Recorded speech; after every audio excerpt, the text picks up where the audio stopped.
One of the things I was really interested in was, and I've always been interested in, is surrealism and Dadaism, and not so much necessarily the look, because there's not really a single look. You know, Rene Magritte is very, very different than someone like, you know, Dali. But it was more the process. People were finding value in the creative process to give up conscious control, to like have you respond as an organic being to things that weren't entirely under your control, which I think is like the process of art. And I think games are very much not done that way for a lot of reasons. One reason is because games are an unholy combination of software and art, which are like do not go together at all.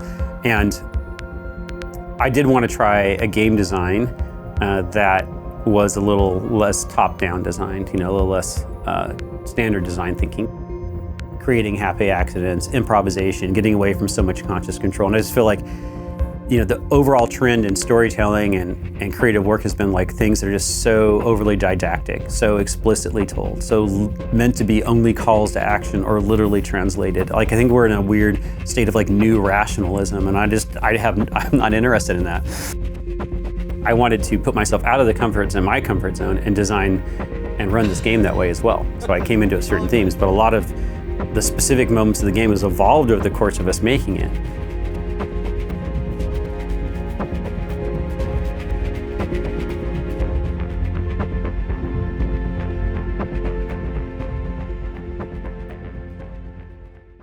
So initially, I'll start at the very beginning. So when we started this project, I had some time to explore, and I was thinking a lot about being the sort of caretaker of an island. And it was based on a completely different mechanic or set of mechanics involving masks. We tried a whole bunch of stuff and threw it away quickly. We were like failing fast. We had just come off making Rad, which was like roguelike, major systems heavy, gamey as hell. And we kind of wanted to go in the opposite direction. Some of the core tenets that we had in mind early on was like, we don't want it to be gamey. We don't want like visible systems.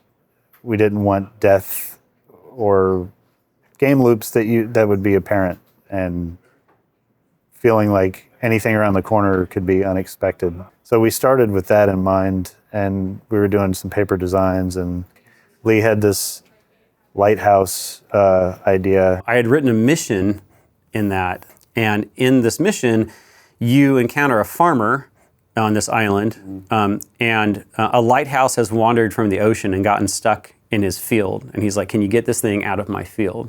Like, take it back to the ocean where it belongs.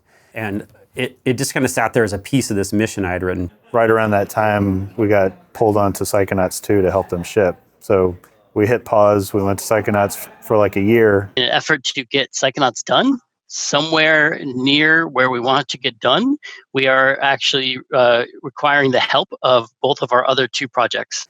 And during that time, I was just thinking about that, and I was like, you know, it would be so absurd just to have an entire game about being that lighthouse.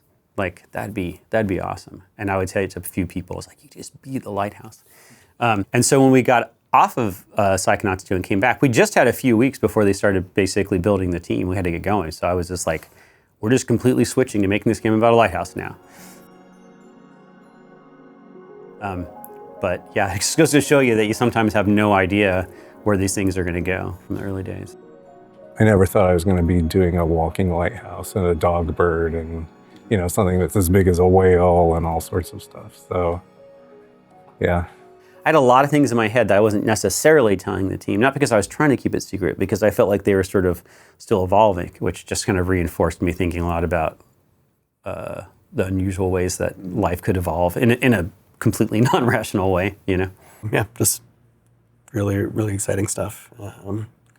And it only, you know, gets better from here. Like, this is just like the first 2 minutes of the game.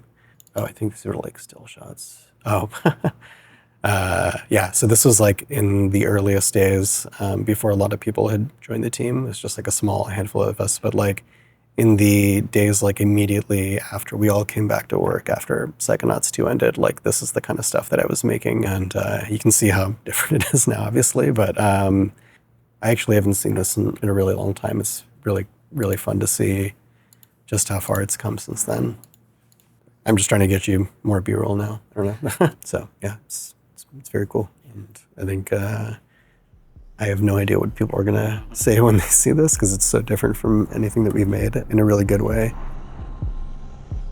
That was, the other part of it. Like, I think there is an interesting story with Microsoft and this game in that when we started, like, we got bought by them, and I was like, well, I would like to make something that I would find hard to pitch. What could we do now that we're part of Microsoft and we're not living hand to mouth or trying to get something signed just to keep the company afloat? Like, what sort of new thing could we do? When I made Stacking got signed basically by accident. I didn't develop that game to be pitchable.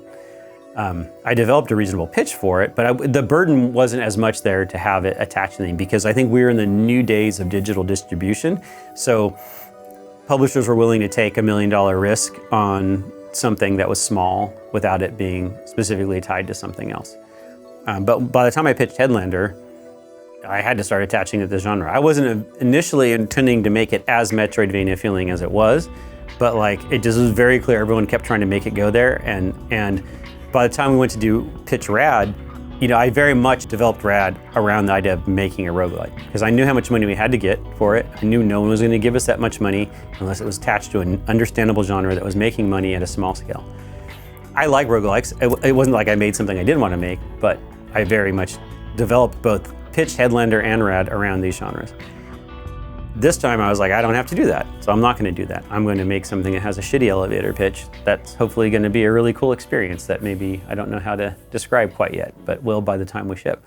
And I had no idea how that was going to go over with Microsoft. If I had to guess, I'd say Microsoft would probably prefer us to make Psychonauts 3 or Brutal Legend 2 than a bunch of small games, because one, Tim's attached to them, so he has more market presence than my dumb ass. But when you're in this space, you're like, well, what does Microsoft think of us? Well, we're the weird kid in the house. Do we need to worry about that? I don't know. Yeah, well, here's a lighthouse with legs. And that's how he pitches it. He's just like, what's the most unpitchable idea that I could present to Microsoft who's stuck with us and see if they approve it? And it did. And so we're just like, okay. Surprisingly good. Yeah, that they embraced it as much as they did. Yeah, I think so. But I think it's more than that. I think they responded a lot to the ideas. So yeah, no, it's been really nice, and everyone's been super into it. No one's like, oh, I don't really get it, which is weird, but it's nice to know that people are just so open to just having a weird little thing. But I think true surrealism is actual, it can be just non-rational stuff. And I think it's a very limited palette for people. So not a lot of people like that. I think they like it for 5 or 10 minutes. They expect something to connect a bit more for something longer. And otherwise people get more and more uncomfortable, is my observation. But what I try to do is make a understandable, somewhat universal emotional connection between the lighthouse and this bird companion twig. And if people could just kind of hold on to that and find them cute, or that they're sad, or they're helping each other a bit, that would help just kind of pull them through some of the weirdness, even not necessarily having to understand it, but just being fascinated or attached to the way those characters are interacting with each other, to add that warmth. And I think that's something Double Fine, hopefully, I think does well, and hopefully we did well. Love it.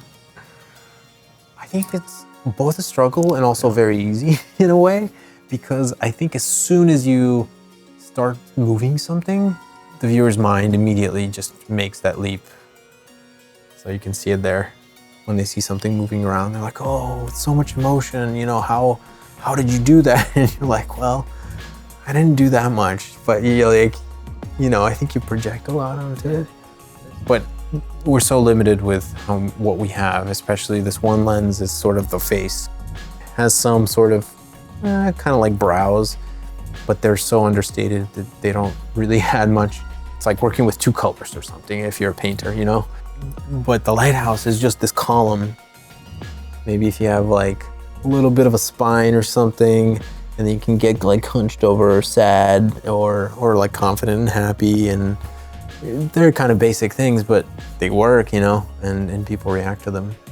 And then I was watching a bunch of mock-ups of cutscenes between the 2 characters. And Twig, originally I was going to do just edited bird sounds, and I even went out and I collected a bunch of libraries of different kinds of birds, all this stuff, and I just realized it would be impossible to get Twig as a character as emotional as we needed with only using animal sounds, because Twig is like way past that. And so I figured out a way to perform that so I can go like, I can hope so, like that. It's like, and then I've come up with a signal chain that boosts my pitch and my harmonics. So like, when I'm listening to this, I'm like, this is passable, but like the larynx of a bird moves much faster. So that's Twig. And it was really powerful.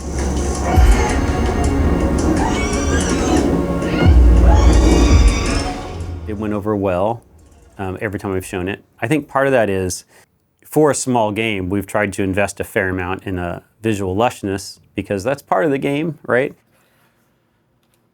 God, these clouds are gorgeous. God, just look how pretty everything is here.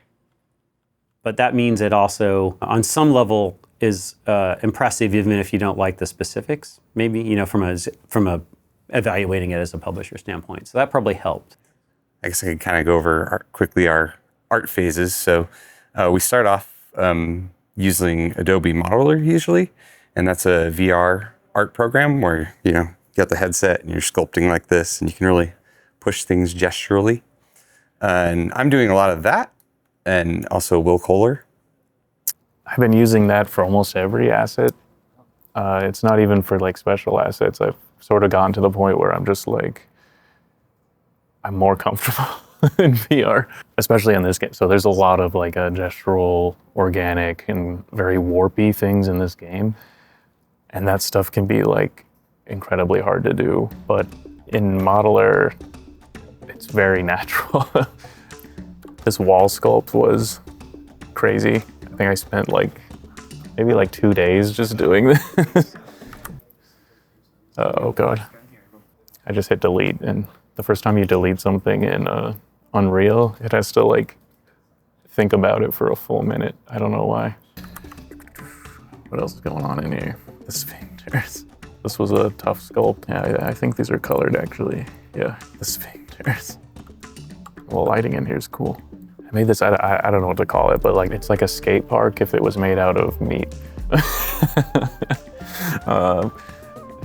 So I love my job, but I try to think about the type of game that would be good here for the people making it too.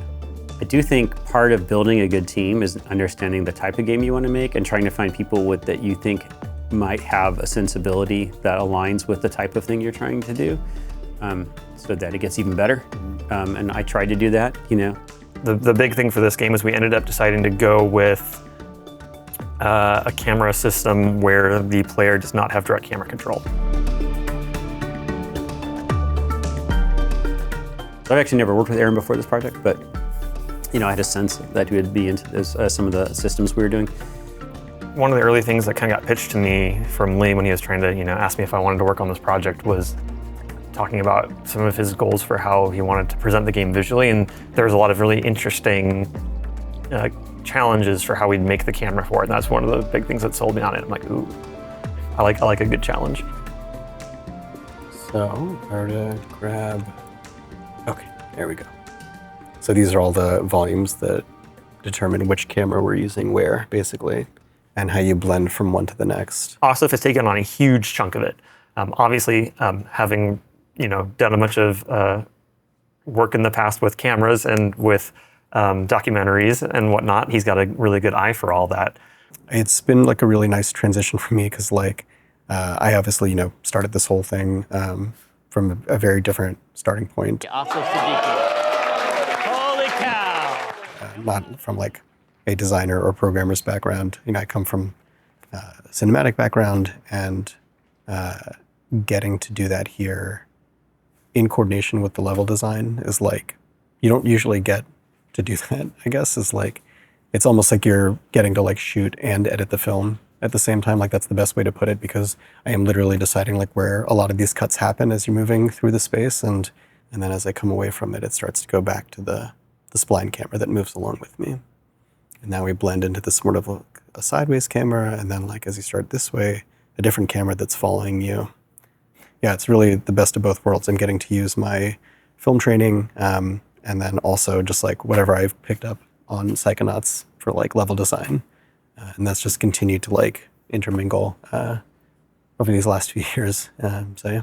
The big change is somehow blending or transitioning to a completely different camera here. We need to see the exit after this somehow. Because what happens is the more that people aren't sure where to go in our game, the more they want to have control over the camera, which they're not going to get. And then, yeah, I mean, I think it's definitely a lot of iteration, and we'll be tuning cameras to the very end, I'm sure. So that's a bug. I'll have to fix that later. So I don't know. Hopefully I've struck a good balance where people feel invested. They're able to like clarify, evolve, contribute, but that it still feels to the player at the end of the day like its own weird thing that isn't completely random. I still try to actually direct the game and not just be like, here's 3 things, you make up your own level, and then I'll try and connect it to the main idea. He's just really, really good at having a strong sense of like creative direction as to knowing like what he wants the game to be. Working with him. There are a lot of people in the games industry who are famous for being vision holders and stuff like that, like, and notoriously difficult to work with. Lee's not going to end up in that category of person because he wants to make sure that the people on his team like are, you know, that we're still a whole fucking team, you know, and people are treated like a whole fucking person. I like working with him because I think he's fun. I can disagree with him and we can go at it, and then he'll tell me I'm right after he goes and thinks about it. So, you know, like a man who can admit when he's wrong. I mean, he wears so many hats, and he's a workaholic, and he's skilled in so many areas, but production is one of them, and just running a project. And I feel like I can always learn from him, which is why I like working with him. You know, He's taught me a bunch since I've worked here, and he's kind of my mentor. I don't think I mentor anyone really. He kind of reminds me of my older brother a little bit, who's very cynical and rants a lot. This will I'll go off and around here, but like I asked for. Let's talk about Keeper. Is there anything else to talk about Keeper except for all the exciting stuff going on. I mean, we're in beta, which is of course a really mellow, relaxing time for the team, but everything is going really well. It sounds a little trite to say, but every day the game goes. I can't speak anymore. I'm ill slept, but the game is getting better and better. I mean, we're just kind of getting into the last moments of development, and so there's a lot of polish that I'd like to get done, and not a lot of time to do that polish. My job is to like polish these a little bit more so it's not so obvious, and just make it feel, I don't know, more just that like there's a drone that's like constantly flying around this thing. And then we have this tech where you put the brush strokes on like every inch of the scene manually, just going to every shot and making it look like a painting meticulously, just each stroke, and just trying to just get rid of any of those telltale signs of like video game. Continue doing it and float and just see what happens, which I've been doing. Yeah. But we haven't been doing that for a long time because that was impossible. I wonder if we should get testers like come up, like make a request. The other difficult thing is just weird things that are broken. And so it's pretty common that I'll have like a plan on any given day of like, here's what I'm going to work on. And then I wake up and I have like 3 notifications from 3 different people about 3 different things in the engine that are broken. Trigger volumes, huh? Trigger volumes. And they'll ask like, oh, you know, why is this thing broken? And I'll be like, I don't even know what that thing is. And then go do research, figure out like, what is this thing? What's it supposed to do? How's it supposed to work? What's broken about it? Go dig through the code, figure out what the bug is, fix the bug, and then my entire day is gone, and I didn't even get a chance to start on the thing I wanted to do that day. Yeah, great. Perfect. Thank you. I will order for that. So that's kind of one of my biggest challenges right now, is being able to just actually get the stuff done that's on my task list, because so much of my day is spent fighting fires. No problem. It kind of came to a breaking point there where it was just like, I think it was just, you know, frustration at being unable to get anything done. Let me look at it on my computer where I don't have any changes and see what happens. So after this, do you have an idea where to? I don't know. Sleep for a while, take some holidays, see how long I could coast for. How are you thinking? You ready to let it go? I don't think game developers are ever ready to let it go. Like, there's always things I think I can do better, right? It's not even just doing new things. It's like, man, I wish I could go back to the first level and redo some stuff. Like I've even proposed that, and they're like, buddy, like we gotta just finish the game. Yeah. We're doing lots of team playthroughs. We're fixing a ton of bugs. All right. Hey, everyone. So which meeting is 2Player going to be recording? Is it this one? This one. Okay. All right. Is Yeah. that what's going on right now, or? Yeah, the volume, at least that I'm hearing it sounded more. Yeah, Whoa. yeah. What was that? Whoa. Weird camera right here. These areas still haven't had a art pass. Wig, how would you like to be a cogwheel? Wheel in the machine, just like the rest of us. Twig's wings didn't come out when she flew back to the lighthouse. Did you see that, Zach? Okay. Yep. And she was pretty misaligned when she landed on the roof, and then she popped when the cutscene was over. So we got to revisit all that. I think there's just a handful of things. There's some stuff we haven't got to yet, but there's a couple clarity issues, but it seemed pretty close to me. Overall, I think the build is it's at a pretty good place. Right, folks? Yep.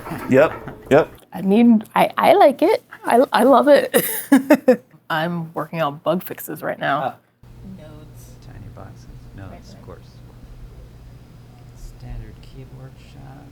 So currently I'm working on a bug where you can infinitely rumble the controller. It won't stop vibrating? Yeah. So that's what I'm fixing right now.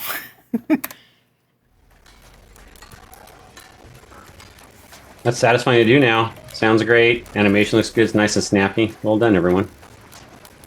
That was not fun for like 2 years. It's really nice now. Oh, here's our aim. Hey, look at that. I talked too soon. And you got the fillet we talked about. Look at that. I'll shut up now. You guys are too good. Who doesn't love a fucking skull? I think this whole segment is like my favorite part in the game.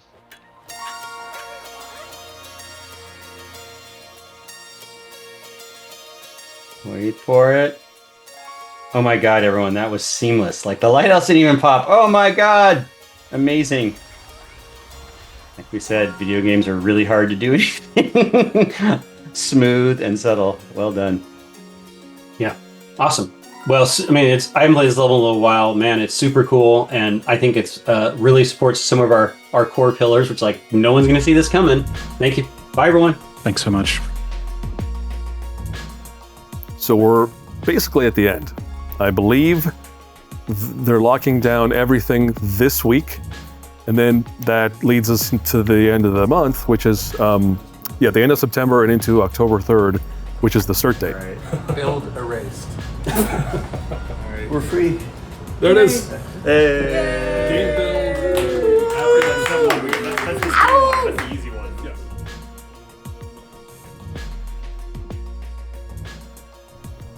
Yeah, how do you feel coming down to the wire? As long as Microsoft's happy with us, and we get to keep making games. I don't know. I hope people like it. I feel like we made a great game, and I'm happy with that. I know some people will like it, and some people it won't be for them, and I don't really care. You do want to connect with someone out there. I don't care about connecting to everyone out there, but I do care, and I care especially when it's a group project. If this was just me, I wouldn't care at all. Well, I shouldn't say that. I would care less. I always care, right? But I think when you're working with a group of people, and this is their careers and their work, you want to make sure that people get to see and appreciate that. They don't feel like they wasted the 2 or 3 years working with me because I drove them down some strange path that no one likes, So I am aware of that, and I do think about it a lot.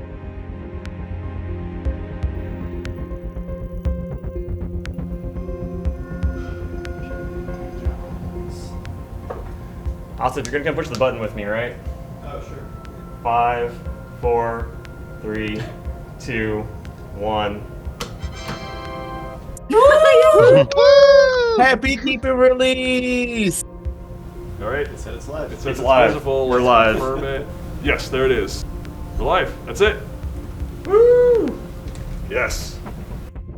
Wow, IGN gave us a 9. Is everything okay? The lighthouse walk. Is everything all right? Okay, there are very nice things being said. Very nice things. Nice, very, very nice ratings. Someone's actually in game. Here's a link. Hey, what the what? What the fuck? Probably. It's always here.